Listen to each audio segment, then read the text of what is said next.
Hello, what is up mga moms or sir ma'am? Ako po si Ralph Cifra, isang visual artist from Manila, and today we are going to talk about the Transformers YOLO Park Megatron AMK Mini-Series 12cm Model Kit. 40 years Transformers. Ito yung box art design, super nice.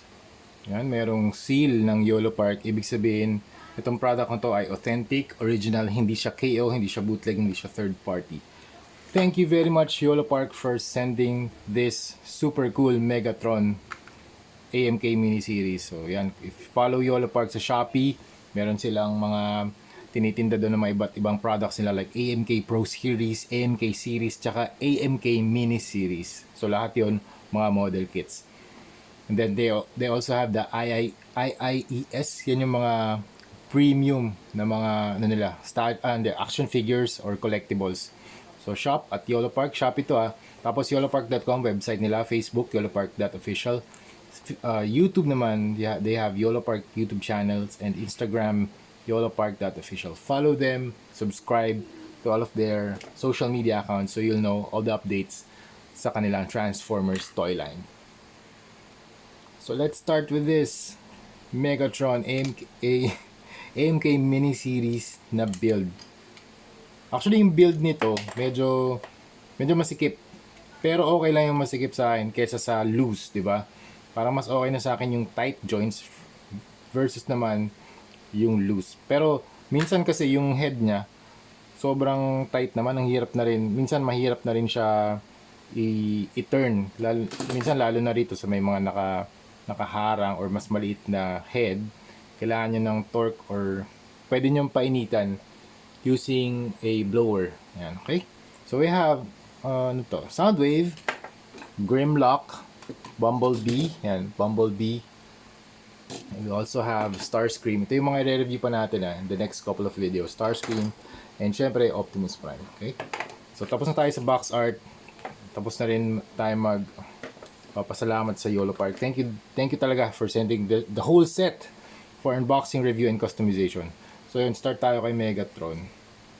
I continue pala tayo with Megatron. The whole build is amazing. Very angular edges. Yung build niya dito sa chest, sa arms, sa waist, and dito sa legs. Daming geometric shapes. Tama ba itong build ko? Wait lang, check ko lang. Ayan, tama naman. Try natin yung kanyang height. Ang height niya ay around 4.70. Halos 5 inches na. Halos 5 inches tall na siya. Bagay na bagay sa mga desk na mga displays, or if you have the Transformers na shrine or Megatron shrine, super cool addition to sa inyong mga action figure collectibles. So yung color niya ay gray or silver. Actually silver siya. Yung plastic niya merong hint ng metallic na sheen. Tapos dito may mga konting marbling lang siya, ayan, sa likod. Pero at least sa likod naman, di naman sa harap, 'di ba? Actually, meron din pala dito. Pero okay lang, i-customize naman natin yan. Meron ding markings dito. YOLO Park 2024 Hasbro. Licensed siya by Hasbro, mga mamsira. Okay, tapos dito sa kanyang face, zoom in natin sa kanyang face. Meron siyang red na eyes, very angular head with the mouth and the nose, shoulders. Ganun din, meron lang mga triangle shape dito sa kanyang shoulder tip or top of the shoulder. And then you have the square shape here, red color. Tapos dito sa kanya middle of the chest, you have the Decepticon logo. Yan, zoom in natin. Ayan, Decepticon logo. You have buttons or mechanism, red, blue, and blue. Tapos sa side din, meron siyang red na paint. And then you have the waist, black lang yung plastic. Super nice. Super nice yung black nila, actually, maganda siya. Matte lang yung black nila, hindi siya super glossy. So maganda yan for customization. And as is, super nice na to kapag lalo na as set. Kapag 6 na yung naka-display, ganda niyang tingnan.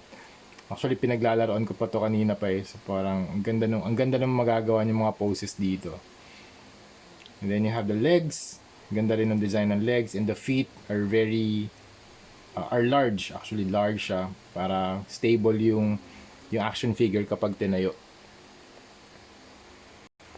So this is the Transformers Generation 1 AMK miniseries model kit na Megatron. Then you have the weapon, fusion cannon.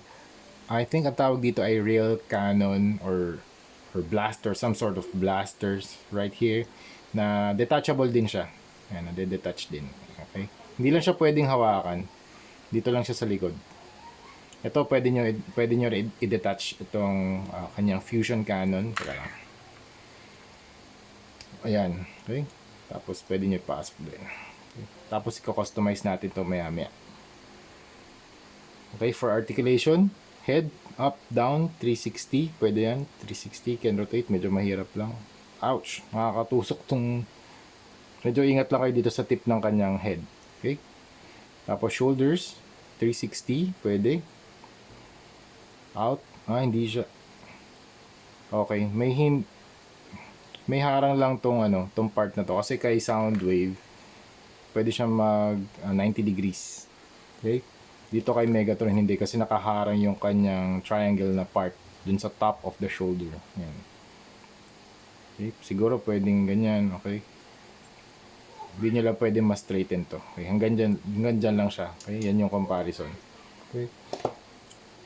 Okay, tapos bend, elbow, more than 90 degrees, ball joint yung kamay. Tapos pwede nyo rin i-twist yung kanyang waist. Ay, dito rin pala pwede i-twist yung waist. Nakalimutan ko na. Pero sobrang higpit. Sobrang higpit nitong Soundwave. Okay. Tapos dito meron siyang extra articulation sa waist naman. Super cool ng waist nito ni Megatron yan. For additional kick or range of motion. You can kick, back, nice. And then you can rotate dito sa thighs. Tapos you can bend, nice. More than 90 degrees pa. And then you have the ball joint sa paa. Okay? Overall, this is a very, very nice addition to your Transformers collection. If you are a fan of Transformers, definitely recommended itong mga AMK mini-series from YOLO Park. Again, thank you very much YOLO Park for sending these model kits for unboxing, review, and customization. So meron silang Shopee, website, yolopark.com, Facebook, YOLO Park Official, YouTube channel named YOLO Park, Instagram page yolopark.official. So follow them, subscribe para updated tayo sa lahat ng mga uploads nila regarding the Transformers toy line. Okay, so yun lang. Thank you very much for watching and see you sa next video. Bye-bye.